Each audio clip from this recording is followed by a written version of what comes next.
Shining the Light with IUMC welcomes you to another Meditate at 8. This week we've been thinking about how God wants us to see and hear Him in the things and people that surround us in our daily living, from the mundane to the miraculous. But you might be questioning why God wants you, to have this amazing lifelong experience. In Romans 9, the Apostle Paul says, and I'm reading from the Message, I'll call nobodies and make them somebodies. I'll call the unloved and make them beloved. In the place where they yelled out, "You're nobody," they're now calling you God's loving children. How can we sum this up? All those people who didn't seem interested in what God was doing actually embraced what God was doing as He straightened out their lives.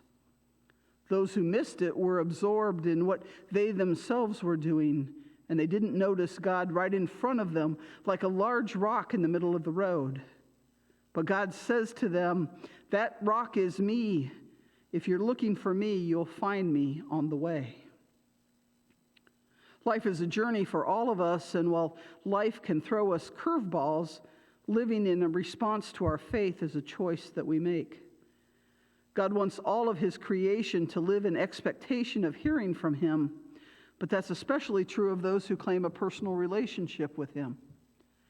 God speaks to those who have never heard of Him and to those who claim He doesn't even exist.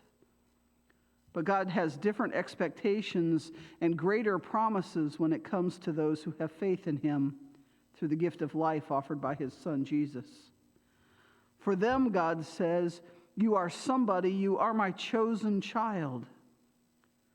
God wants you, but the wonderful thing is that God doesn't expect perfection or anything close.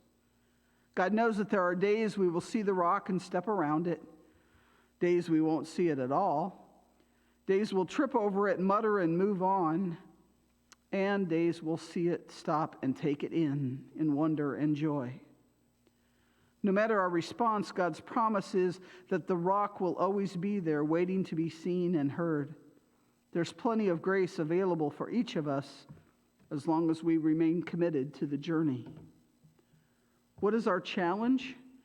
To get ready and stay ready, to live in expectation of hearing from God every day, to want to better understand God so that we can be more like Him, to discover the depth of love that He has for us, to feel accepted and significant in God's eyes. This world has other promises to offer: a bigger house, a better job, a fancier car, a faster computer, and so many other things that won't last. But no time experiencing God will ever be a waste. So, are you ready to go rock hunting?